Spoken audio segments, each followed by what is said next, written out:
Welcome, everyone. My name is Brian Young, and for those of you that don't know me, I head up our advisor services team here at AdvisorAssist. Thank you, everyone, for joining us today. We are very excited to speak to you all about a very important topic hiring practices for RAAs. So, I'm joined here with my colleague Thomas Yates, who is a senior compliance consultant at AdvisorAssist, and a friend of the firm, Richard Chen, who owns a law practice based in New York City that focuses on legal guidance and solutions for investment advisory firms. Welcome, Tom and Rich. So, Rich, I'll let you speak a little bit more about your background as we get into the presentation here. But for all of you, we will be trying to keep this presentation to around 30 minutes. The presentation is being recorded and we will post and share on our website following the call. If there are any questions, please use the chat function in the sidebar, and we will open up a short Q&A towards the end of the presentation here. Let's get started. During the presentation, Thomas will be speaking about the recent OC risk alert in regards to compliance and supervision frameworks for RAAs and their employees. From there, Rich will speak to 5 common hiring mistakes and best practices. And then, as I mentioned before, we'll have a short Q&A session to conclude. So Thomas, I will pass things over to you. Thanks, Brian. Just to kick things off here, with regards to this risk alert and kind of the correlation between our practice, we've seen a lot of our clients come across a situation where regulators are asking about asking for additional information regarding their disciplinary history or any other kind of disclosable events, such as bankruptcy issues, client complaints, or even forms of terminations. In addition, some of our clients are even coming across areas where they are made aware of certain disciplinary items, disclosable events, during the time of employment of these new hires. And effectively, what ends up happening is that they're stumped. They really don't know how to respond to regulators, or really they don't know what remedial actions need to be taken with regards to these areas or issues.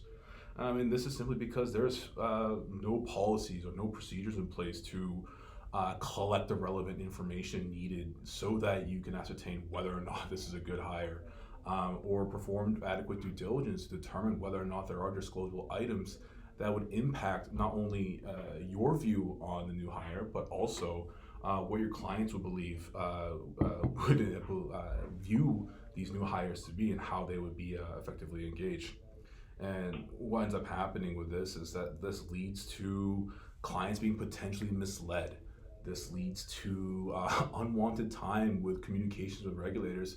And even in certain instances, this leads to legal costs, as you want an attorney to get involved to appropriately respond to disciplinary issues, or ensure that disclosable events are adequately disclosed on both the Form U4 and ADV2Bs. The July 2019 risk alert from OC effectively regurgitates these issues that we've come across. And really it breaks down to 3 different components: disciplinary histories, failure to supervise, or inadequate disclosures regarding conflicts of interest, or the oversight of said conflicts of interest. With regards to disciplinary history, what ends up happening is that clients are unaware of the issues surrounding the individual hire or the investment advisor representative. This ends up being clients being misled. There's not enough information for the client to make an informed decision on whether or not they want to engage the particular investment advisor representative. And this is because advisors don't have policies and procedures to ask the right questions regarding their disciplinary history, or not fulsome in the approach of collecting relevant information and documentation so that they can perform those reviews. In addition, they're not validating certain details. Advisors or supervised persons, or making disclosures or making representations about their disciplinary history, but there is no backup, or there is no check to confirm whether or not that information is accurate. Once again, leading to clients to being misled or inadequate details effectively being provided. And lastly, clients not being informed on time with regards to those disciplinary issues. On the other end of it is the oversight of your activities of your supervised persons, starting with the implementation of policies and procedures. When policies and procedures are not truly tailored to the business practices are not truly articulate on what the responsibilities of supervised persons are, the supervised persons effectively have wiggle room to act independently, as it's their instructions or their obligations are clearly laid out for them. So if there are DRP or there are disclosure issues, they may not be reporting them appropriately, or following adequate policies just as part of their day-to-day business practices.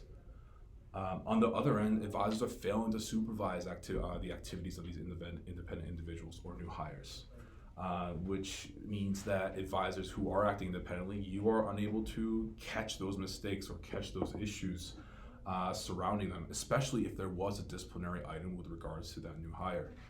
For instance, if there was a individual who had a disciplinary history and was terminated due to having non-discretionary authority but trading at their discretion, advisors are not actually reviewing their trading activities and confirming that if they do have non-discretionary accounts, that there is documentation and confirmation of whether or not that transaction has been effectively approved.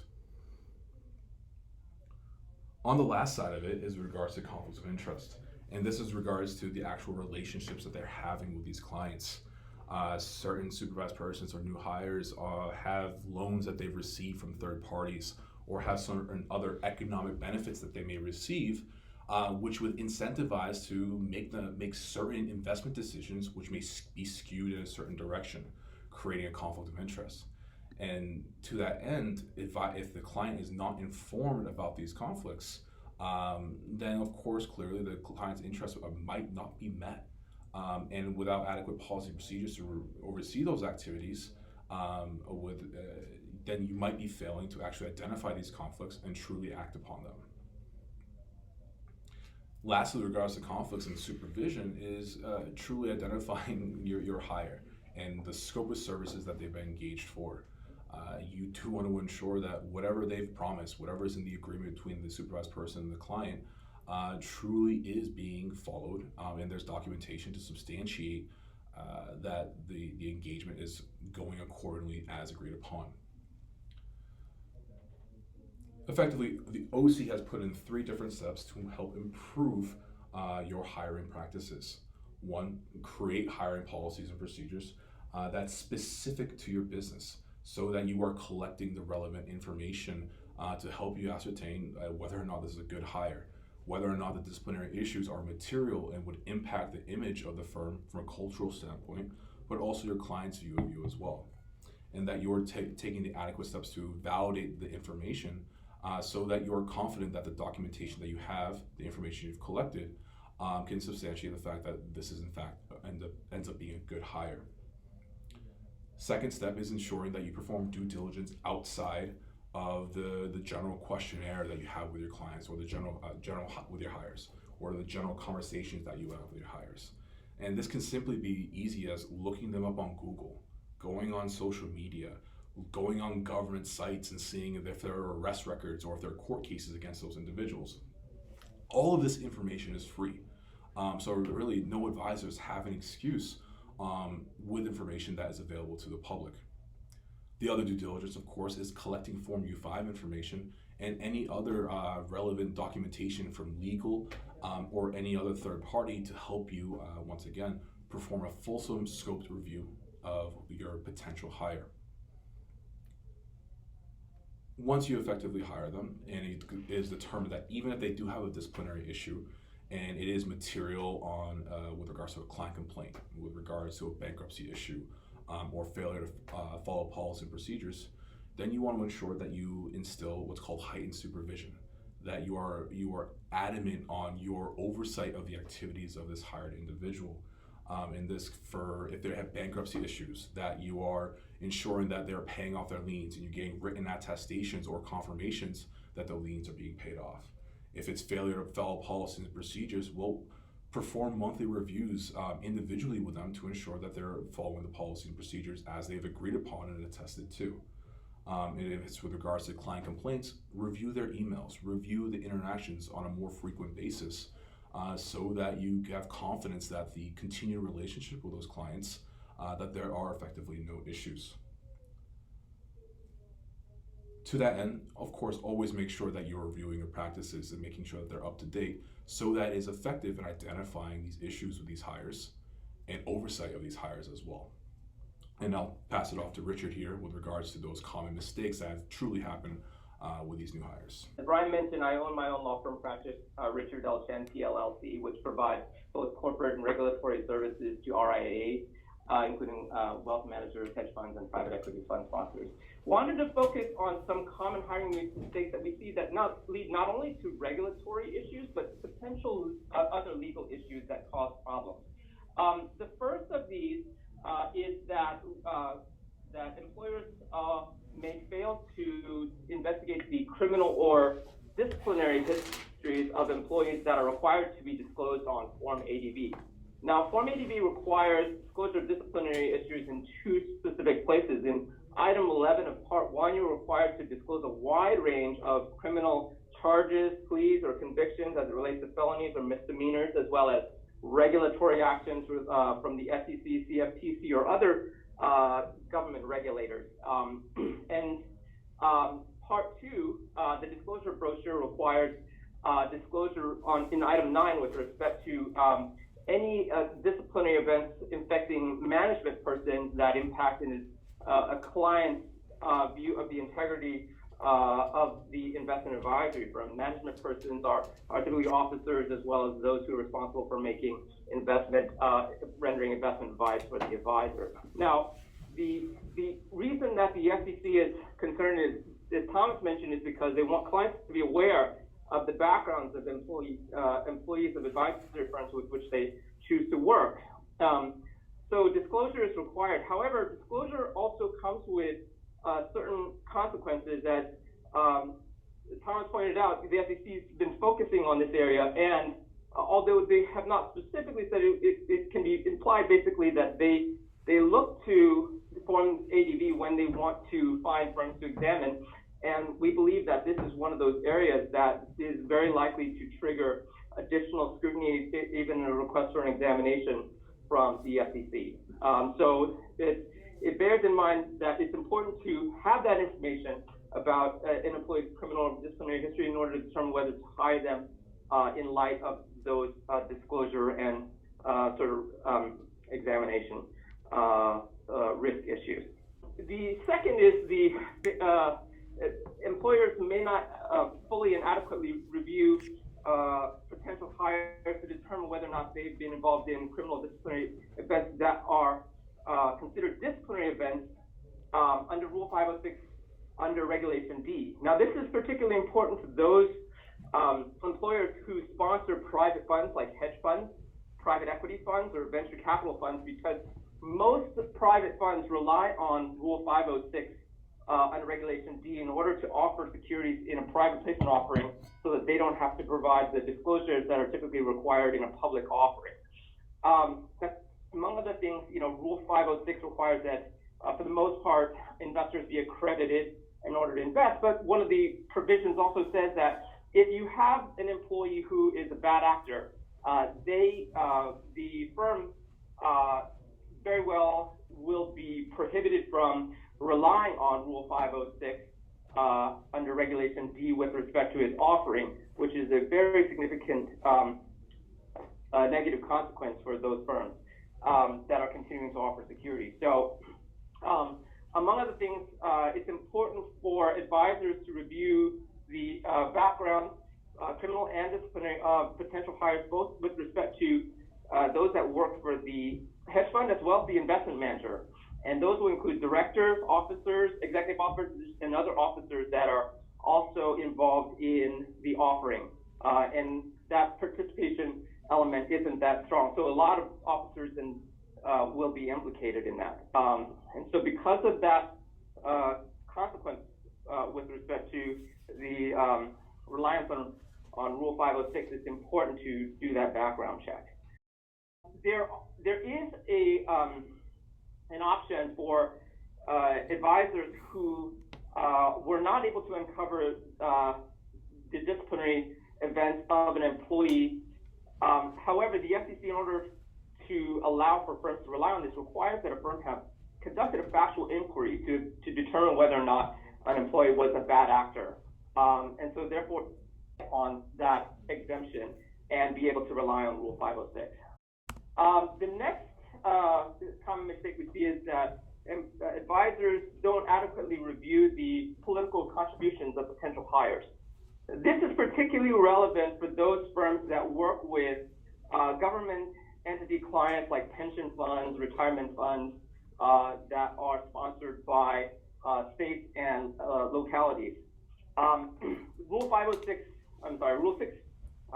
Rule 20645 under the Advisors Act effectively said that an advisor cannot collect a revenue from a government entity client for 2 years if the advisor or a covered associate has made a contribution to an official that can impact the hiring of the advisor by the government entity. So very, very important to make sure that the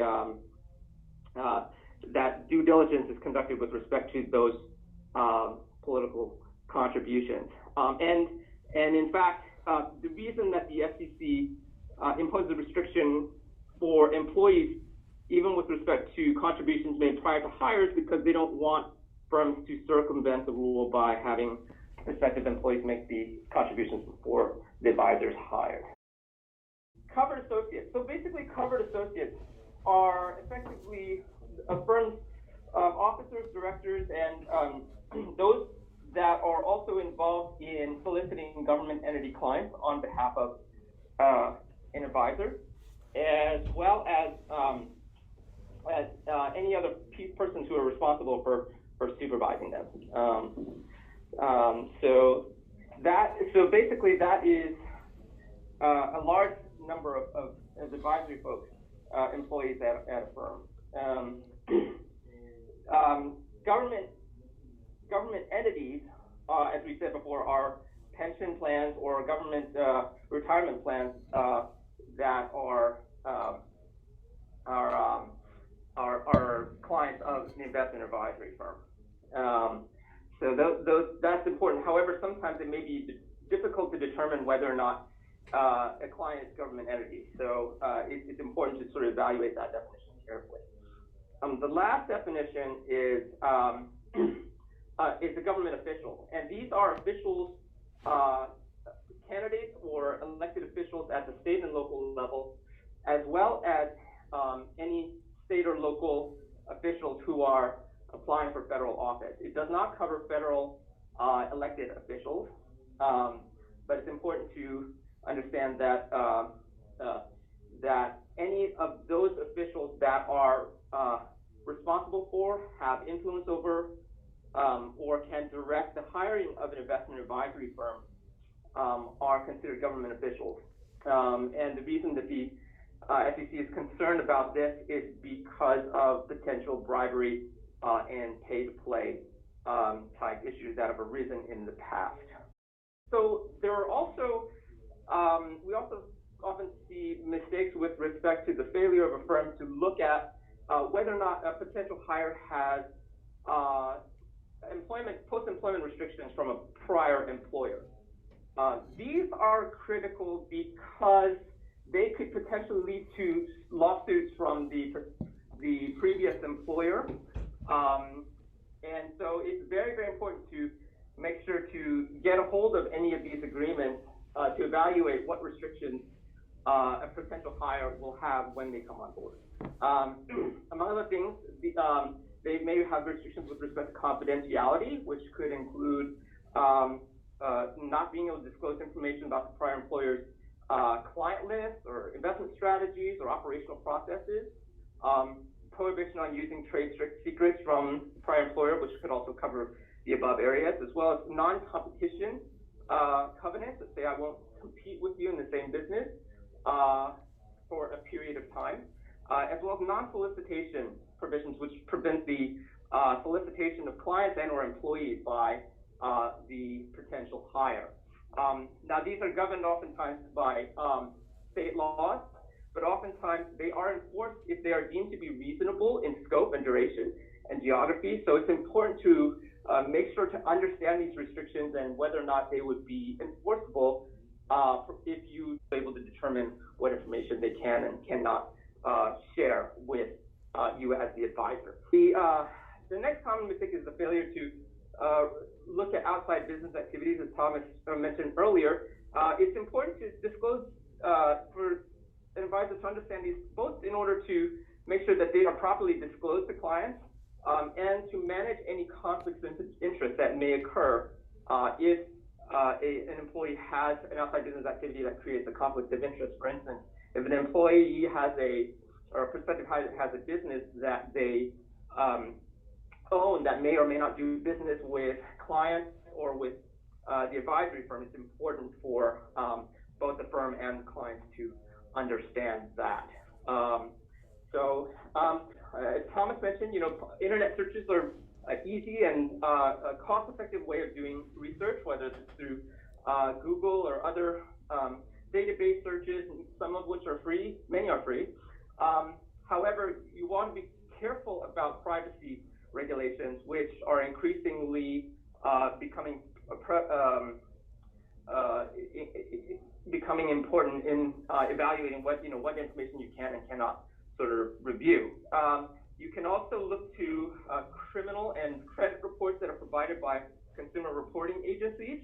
As we mentioned earlier, make sure to look at the or the employment agreements from prior employers. Also, doing checks on references and education background is important to make sure to do those checks. And as Thomas mentioned earlier, to do a review on the IARD or CRD with respect to a prospective hire's employment and disciplinary history to the extent they have been an investment advisor representative or registered representative in the past.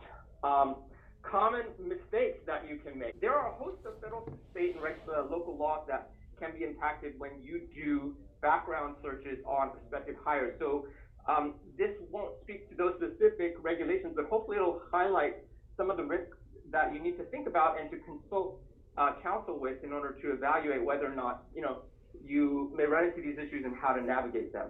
One of the issues that's common these days is called ban the box regulations, which basically states and localities that try to provide criminal offenders with employment opportunities have restricted the use of criminal history information when you are making hiring decisions. Among other things, you may not be able to do a criminal background check until you provide a conditional offer of employment to an employee. Certain jurisdictions even say that you have to evaluate the harm caused, the length of time that passed since the criminal offense occurred, if one did, and the nature of the job in order to determine whether or not you can actually refuse to hire the person based on the criminal background check.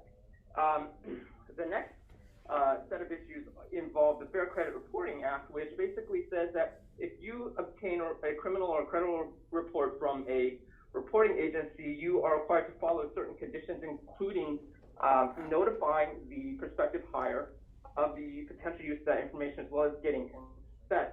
And if you make a decision, an adverse decision, based on the information in that report, that has to be made known to the prospective hire as well. The third one, which has both federal and state law considerations, is discrimination with respect to the conducting a background check. To make sure to not discriminate based on protected classes such as race, nationality, just gender, disability, or other categories, but also effectively make sure that those background checks are conducted without discrimination. So, with all this in mind, it's important to have other tools for your conducting of background checks on employees and protecting yourself. Among other things, as Thomas mentioned, you can have an employee questionnaire that can provide you with the information that may or may not be readily available through your other searches. And the other way to protect yourself is to have a solid employment agreement with representation. Representation that the person has not engaged in a criminal act or has any criminal convictions or disciplinary or has dealt dealt with or has no restrictive covenants from prior employers. And so those will also go a long way towards protecting the firm. So if anyone needs any assistance with sort of navigating these things, feel free to reach out to me. Now I'll turn it back to Brian. Great, thanks, Rich. So at this point, I think we'll open this up for some questions. I have a couple here that were shared with me prior to the presentation, and maybe Thomas, I'll pose this to you first, and Rich, feel free to chime in. But the person asked here, is there a certain threshold or risk profile of a potential hire that our firm should avoid? I mean, that's obviously a great question. I mean, really it comes down to what's your appetite for risk. Obviously at the highest end, if there's a clear breach in fiduciary duty, the individual had their licenses suspended, or there was a form of censure against them. I mean, those are kind of the highest level of issues that could occur with an individual. Where certain states, when registering or attempting to register an investment advisor representative there, would just reject the registration altogether, would not even let them participate in advisory activities in those states. I mean, below that, then there's failure to follow policies and procedures, and that's obviously a risk that you need to take into consideration. And in those instances, you want to say, well, what was the severity of the failure to follow policy and procedures, right? If they're stealing client-sensitive and private information, well, do you really want to get your business involved with that type of hire? But where if it's just a misinterpretation of policies and procedures, or the former firm's policy and procedures were just really not well articulated, it might just chalk up as, unfortunately, there's a disciplinary history there, but you might just chalk it up as a misinterpretation. So yeah, it really just comes down to what you're willing to take on. And I agree with Thomas. I think that it really does depend on the nature of the infraction, the person involved, how much they bring to your firm, how much you're open to potential scrutiny by the SEC, and what policies and procedures that you have in place in order to supervise those people to make sure that there is not a problem down the road. Great. Well, maybe as a follow-up to that, if say someone has, one or more of any of these infractions or disciplinary events, and you do decide to hire them anyways, we spoke earlier about heightened supervision and policies and procedures. Maybe we can go in a little more about, furthering, what types of things that you should be doing here to you've made the decision to hire this person. What are the things that you should be doing to make sure that you're not running afoul of your compliance program and putting your firm in jeopardy here? Sure. So, I mean, obviously it's dependent on the type of infraction.